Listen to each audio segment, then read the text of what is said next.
মহানগৰী গীতানগৰস্থিত কেজিএমটি হস্পিটেলৰ বিৰুদ্ধে ভয়ংকৰ অভিযোগ গায়িকা বৰষা বৰাই উত্থাপন কৰিলে গুৰুতৰ অভিযোগ 5 মাহ পূৰ্বে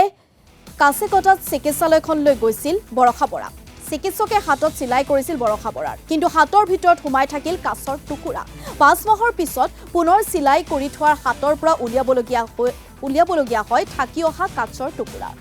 এই ঘটনাৰ পিছতে এটা ক্ষতিপূৰণ দিয়াৰ আশ্বাস দিছিল কেজিএমটিৰ হস্পিটেল কৰ্তৃপক্ষই কিন্তু আজি ক্ষতিপূৰণ দিবলৈ মাতি আনি দুৰ্ব্যৱহাৰ কৰাৰ অভিযোগ উত্থাপন কৰিলে গায়িকাগৰাকীয়ে এফালে চিকিৎসকৰ বিৰুদ্ধে উত্থাপিত অভিযোগ নস্যাৎ কৰিলে কেজিএমটি হস্পিটেল কৰ্তৃপক্ষই এক্সৰে ৰিপৰ্ট চিকিৎসকক নেদেখুৱাৰ অভিযোগ গায়িকা বৰষা বৰাৰ বিৰুদ্ধে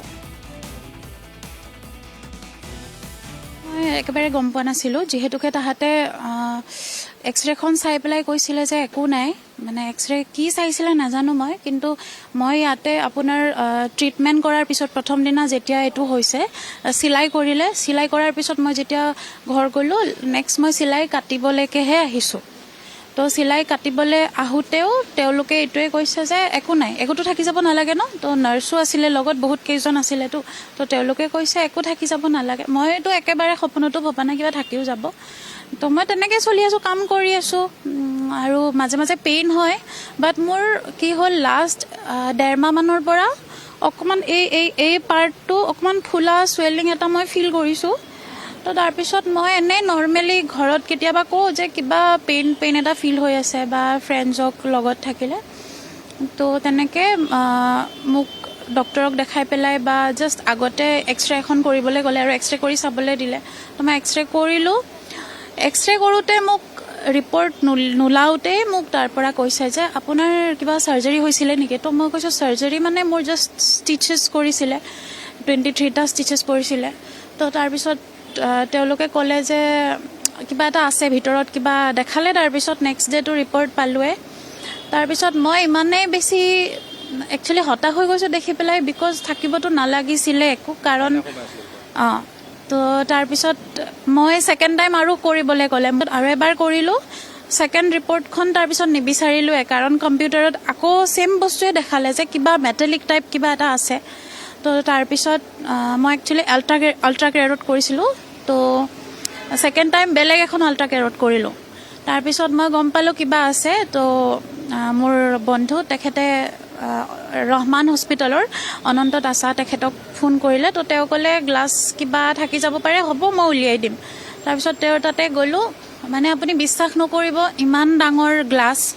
আজি 5 মাহৰ পৰা মোৰ হাততে আছে আৰু মই তেনেকৈয়ে চলি আছোঁ আমাৰ যেটো ৰেকৰ্ড আছে অক্টোবৰ মাহৰ 24 তাৰিখে প্ৰায় 11টা বজাত তেওঁ আহিছে ঘৰত গ্লাছত খুন্দা খাই বুলি কৈছে মানে আৰু গ্লাছত ইয়াতে মাল্টিপল লেচাৰেশ্যন আছে মানে বহুত জায়গাত কাট আছে ফটো আছে আমাৰ এনেকৈ কাট আছে সো আমাৰ ডক্টৰে 23টা চিলাই দিলে আৰু কিমাখিনিও গ্লাছ উলিয়াই দিয়াৰ পিছত তেওঁ এক্সৰে কৰিব দিলে এক্সৰে কৰিব দি তেওঁ ধুনীয়াকৈ আমাৰ ইয়াতে এভিডেন্স আছে লিখি দিয়া যে আপুনি অল্টাৰনেট ডে ড্ৰেছিং মানে এদিন বাদে এদিন আহি ড্ৰেছিং কৰিব 7 দিনলৈ আৰু 10 দিনৰ দিনা আহি চিলাই কাটিব আৰু দৰকাৰ হ'লে মাজত আহিব এভিডেন্স সব আছে 25 তাৰিখে ৰাত 12টা কিমানত এক্সৰে কৰিছে লগে লগে আমাৰ ৰেডিঅ'লজিষ্ট নাথাকে ৰিপৰ্ট নকৰে পিছদিনাখন তেওঁৰ লগৰ মানুহ মানে তেওঁ যোন মহিলাগৰাকীৰ লগৰ বন্ধু কেইজনমানে আহি আমাৰ কংকনা এক্সৰে টেকনিচিয়ানক ক'লে যে মোক এক্সৰেখন দি দিয়ক কংকনাই ক'লে যে এইখনৰ ৰিপৰ্ট হোৱা নাই কাৰণ আমাৰ নিয়ম কি প্ৰথমতে আল্ট্ৰাচাউণ্ডবোৰ ৰেডিঅ'লজিষ্টে চাই লয় কাৰণ নিজে কৰিব লাগে তাৰপিছত এক্সৰে ৰিপৰ্ট কৰে আনটিল আনলেছ আমি কিবা এটা ইমাৰ্জেঞ্চি নকওঁ তো তেওঁ ক'লে নহয় বুলি লৈ গুচি গ'ল তাৰ পৰা সেই কথাটো 25 অক্টোবৰৰ পৰা 2 ফেব্ৰুৱাৰীত আহিছে আহি আমাৰ কেজুৱেলিটিত মানে অতি বেয়া শব্দ গৈ গালি কৰি আছে যে গ্লাছৰ টুকুৰা থাকি গৈছে ঠিক থাকিব পাৰে কাৰণ তেওঁৰ এটা এক্সিডেণ্ট হৈছে আৰু এক্সিডেণ্টত এফালৰ পৰা এনেকৈ পিন এটা সোমাই গ'লে আনটিল আনলেছ তেওঁ ছমাহে একো অনুভৱ কৰা নাই আমাৰ তাত অহা নাই আমিতো গম নাপাওঁ আৰু এক্সৰে ৰিপৰ্টখন আমাৰ ৰেডিঅ'লজিষ্টে চোৱাই নাই